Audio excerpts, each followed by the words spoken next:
자, 21장 말씀은 이 무죄한 피를 흘린 죄를 처리하는 규정. 그러니까 몇 가지 내용들이 계속 이렇게 따라붙어요. 그거 하나고, 그 다음에 여자 포로를 어떻게 처리할까. 그 다음에 장자 상속권에 관한 규정. 그리고 폐역하고 불효막심한 아들에 대해서 공동체가 어떻게 응징할 것인가에 대한 규정. 그 다음에 이제 신성 모독자를 처형하는 법. 이런 것들에 대해서 다루고 있습니다. 이것들 모두는 이스라엘 백성을 공평하고 정의로우며 성결한 백성으로 살아가도록 어떻게 보면 하나님께서 단련시키는 법령 가운데 하나였습니다. 자, 이것들 다 설명할 수 없어요. 근데 시간이 허락하는 범위 내에서만 말씀을 좀 드리겠습니다. 먼저 1절에서 9절 말씀 보면 어떤 일이 벌어지냐면 밝혀지지 않은 살인자에 의해서 피살된 시체가 한 공동체에서 발견되었을 때, 뭐 우리 같으면 시골에서 이런 일이 있겠습니까? 많은 사람이 사는 곳에 이런 사람이 죄의 삭시기 때문에 이런 악한 일들이 많이 일어나거든요. 그래서 그 공동체에서 발견되었을 때 이걸 어떻게 다룰 것인가? 하나님은 공평과 정의의 어떤 관점에서 이것을 처리하라고 얘기하십니다.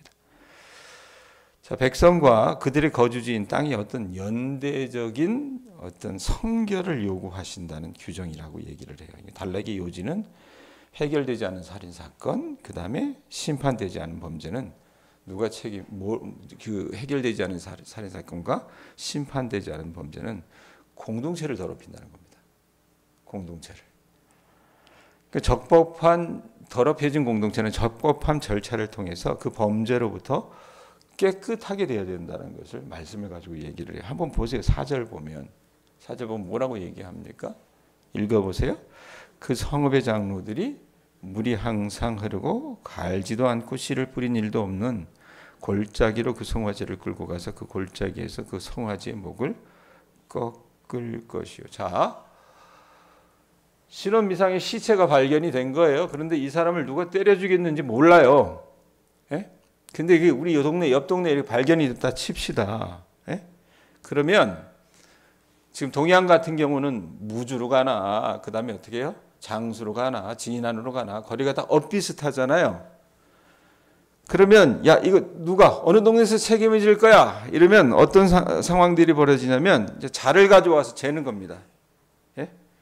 발견된 이 시체가 무주에 가장 가깝나, 아니면 진안에 가깝나, 장수에 가깝나. 그래서 가장 가까운 성읍의 장로들이 어떻게 합니까? 이거 공동체의 어떤, 공동체가 이 죄 때문에 공동체가 더럽혀졌기 때문에 이걸 어떻게 해요? 깨끗하게 해야 되기 때문에 희생양을 잡는 거예요. 그래서 암소 한 마리를 물이 항상 흐르는 골짜기 이 개울물에 데리고 가서 목을 부려뜨려 죽입니다. 누가 죽였는지를 모르니까 이 신원미상의 이 시체를 누가 때려 죽였는지 모르니까 그 송아지가 그걸 대신하는 거예요. 희생양. 그래서 억울한 죽음에 연루된 어떤 공동체의 죄에 대한 책임을 씻어내라고 하나님께서 말씀을 하시는 겁니다. 그러니까 한 공동체 안에서 해결되지 않은 살인 사건이 일어났다라고 하는 이유 때문에 생긴 이 도덕적인 죄에 대한 책임은 법적으로 규명되고 처리되어야 한다는 얘기입니다. 그러니까 하나님은요, 대충 술렁술렁 넘어가지 않으세요. 그러니까 여호와 하나님께서 이스라엘에게 주셔서 차지하게 된 땅에서 피살된 시체가 엎드려진 것이 발견됐는데 그를 쳐 죽인 자가 누군지 알지 못할 때에 그것을 발견한 사람이 속한 성읍 장로들과 재판장들은 나가서 그 피살된 곳에 사방에 있는 성읍의 원근 거리를 재가지고 무죄한 자의 피를 흘린 죄에 대한 책임을 처리할 책임이 있는 성읍이 어디인지를 먼저 결정을 합니다. 가장 가까운 성읍의 장로들은 자신들의 성읍에 이 죄에 대한 책임을 자기네들이 져야 된다, 해소해야 된다라는 부담이 있다는 것을 인정하고 죄인을 대신해서 사람이 누군지 안다면 그 사람에게 책임을 묻겠지만 모르잖아요. 모르기 때문에 어린 암송아지 곧 멍에를 매지 않은 암송아지를 취해서 물이 항상 흐르고 갈지도 않고 씨를 뿌린 일도 없는 골짜기로 끌고 가서 송아지의 목을 꺾어버립니다. 그리고 이 어린 암송아지는 무지한 자의 피를 흘린 죄인을 대신한 셈이 된다 그 말입니다. 자, 장로들이 어린 암송아지를 죽인 후에 이 레위 계열 제사장들이 올라와서 그 성읍에, 왜냐하면 이 어찌됐건 시체가 발견된 곳에서 제일 가까운 그 성읍 사람들이 그 죄의 책임에 대한 죄에 대한 책임을 져야 되는 거란 말이에요. 그렇기 때문에 어찌됐건 땅이 죄진 거다. 사람이 누군지 발견하지 못하니까.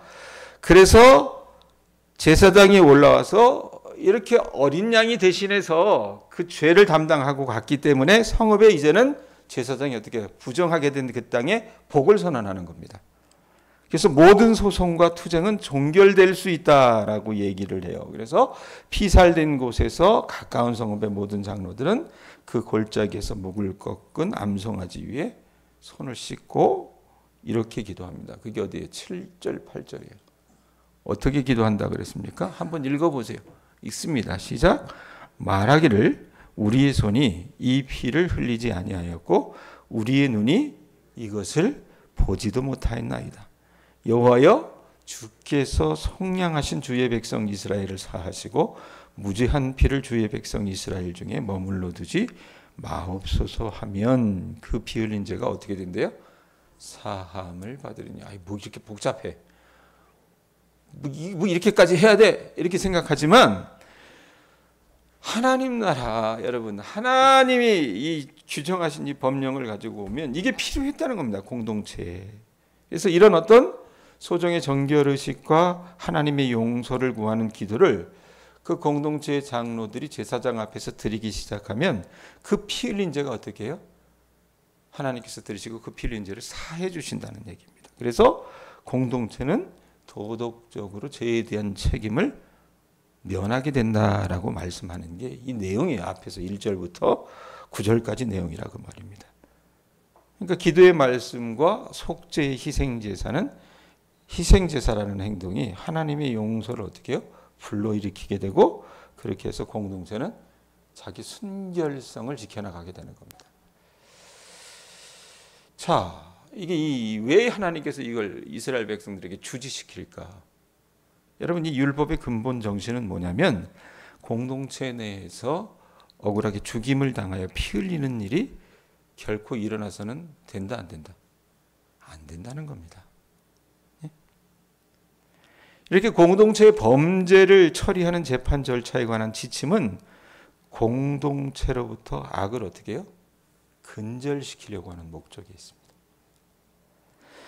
여호와 하나님의 백성의 도덕적 순결성을 유지할 목적으로 제정된 법이라고 여러분들이 생각을 하셔야 돼요.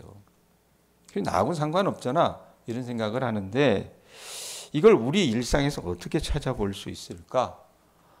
동양 주변에 여러분 억울하게 발견된 피살자의 시체가 발견된 일은 거의 없을 겁니다. 그런데요, 정말 그럴까?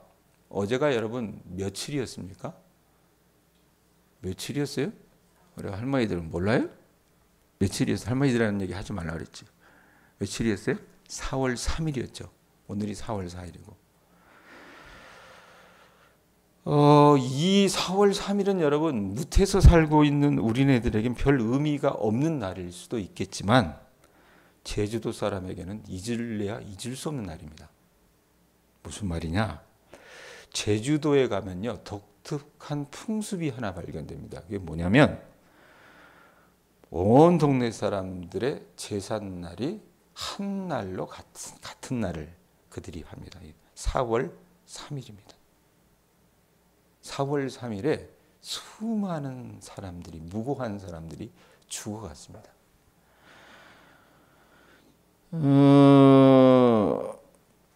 제주, 이걸 4.3 사건이라 그러는데 1947년 3월 1일 경찰이 발표를 해요.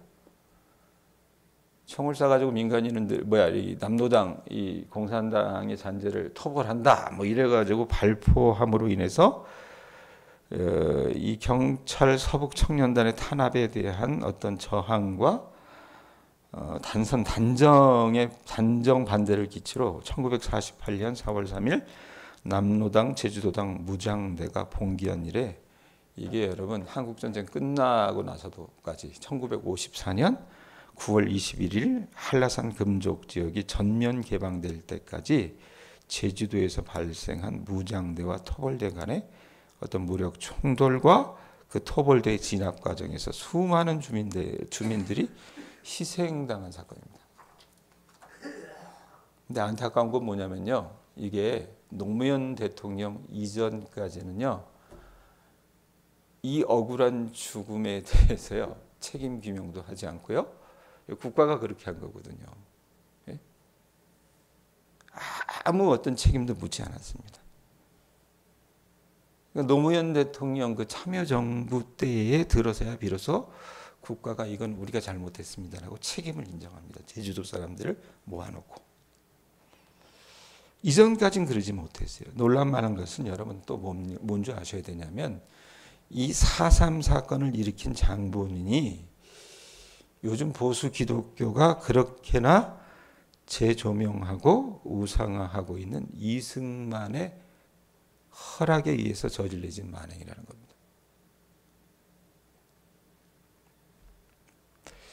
한국교회 큰 교회 목사님들이 왜 이렇게 이승만 씨를 이렇게 높이 세우는지 모르겠어요, 사실. 그 사람이 정동감리교 장로이기 때문에 그럽니까?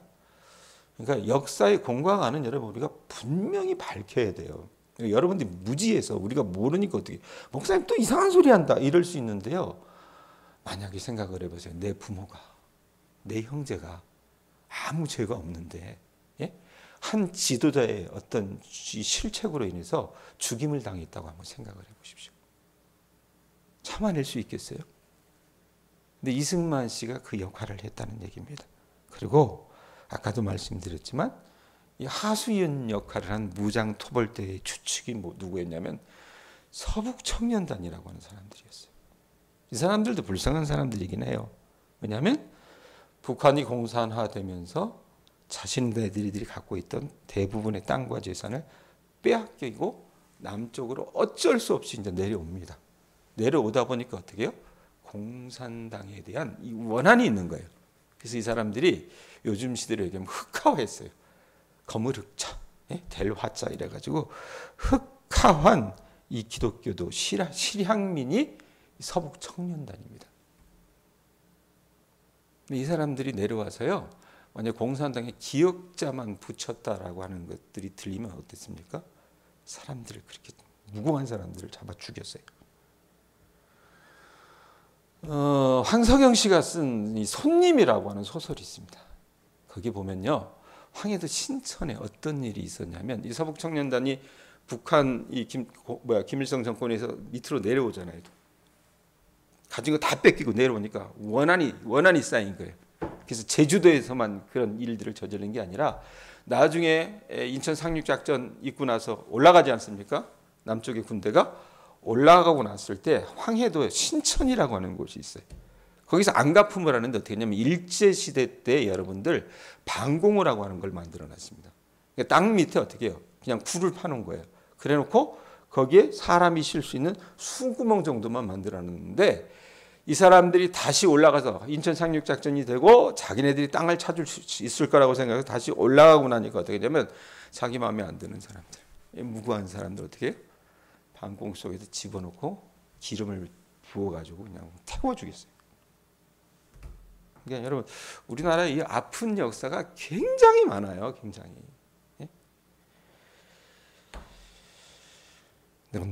누가 잘못해서 고발하는 게 아니라 이 노무현 정부가 이렇게 실시했던 과거사위원회나 의문사조사위원회의 활동이 있었기 때문에 완전한 신호는 아니지만 그나마 조금이라도 희생자의 원한을 풀어줄 수 있었다라고 저는 생각을 합니다. 그래서 국가기념일로 지정을 하잖아요. 그래서 야 무지한 자 알지도 못하는 피살자가 발견이 됐어. 그럼 우리 책임 아니야. 이럴 수 있지만 하나님께서 신명기에 말씀하신 것처럼 그게 공동체의 제약일 수 있다는 얘기입니다. 그럼 어떻게 해야 돼요? 그걸 풀어내야 된다는 얘기입니다. 그렇게 적용할 수 있다는 얘기예요. 그 다음에 10절에서 14절 보세요. 자, 아주 인권의 사각지대에 있는 한 여인을 봅니다. 어떤 여인입니까?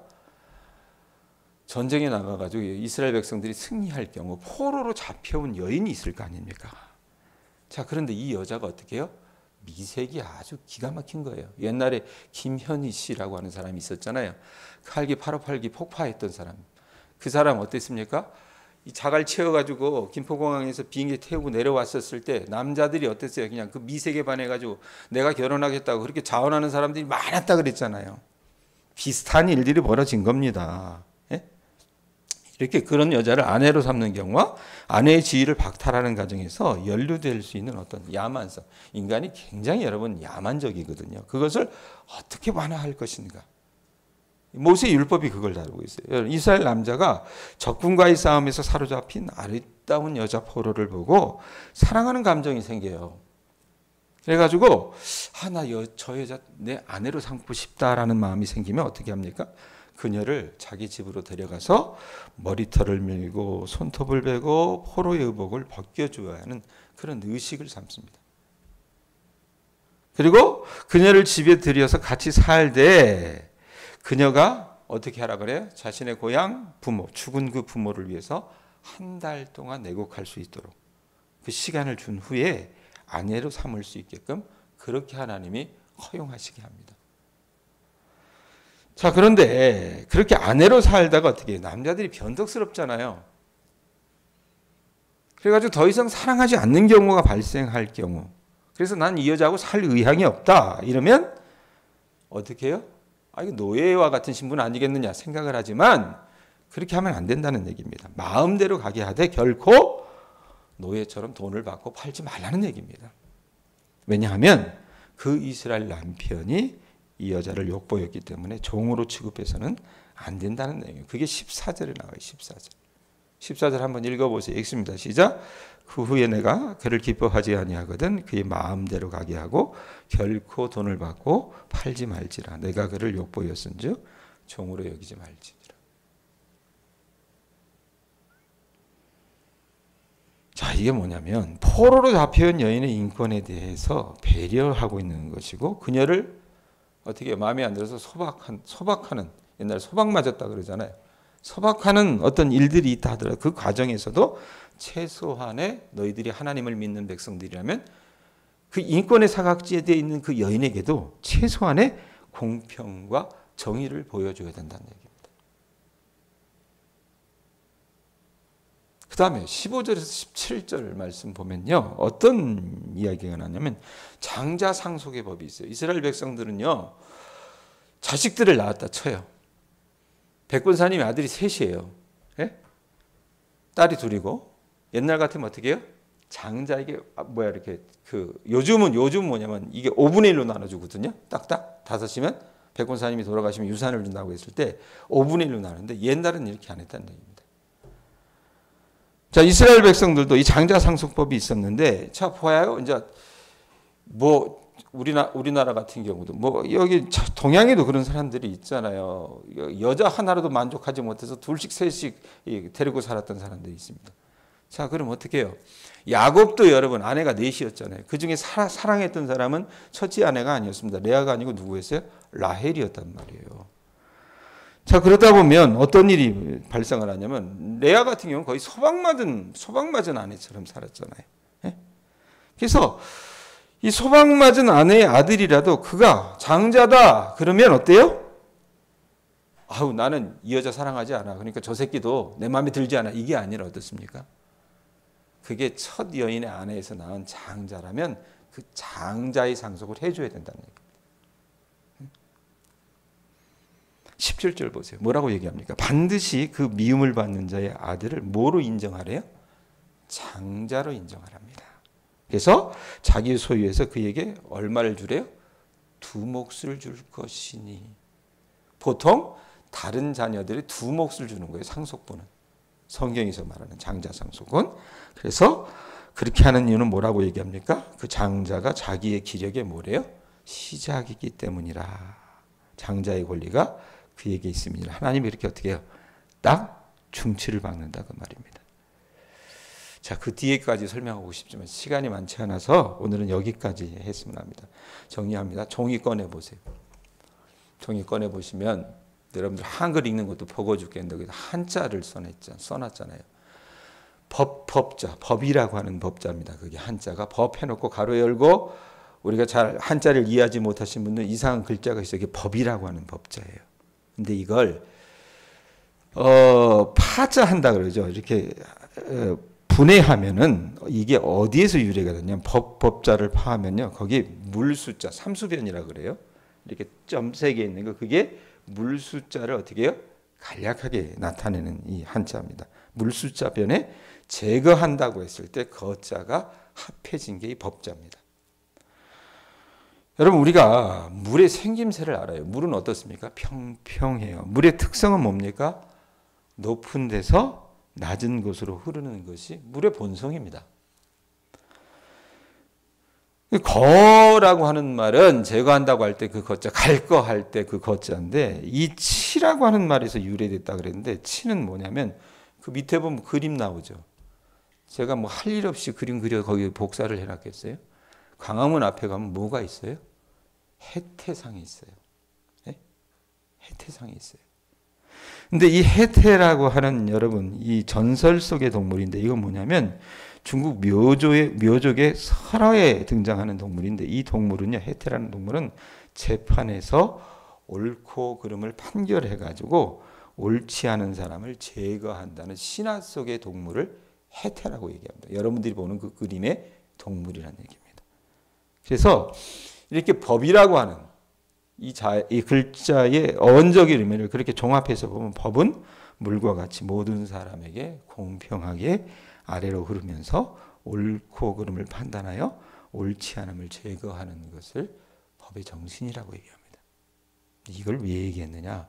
이 법의 정신이 오늘 우리가 살펴본 신명기의 어떤 말씀에 근간한다고 저는 생각합니다.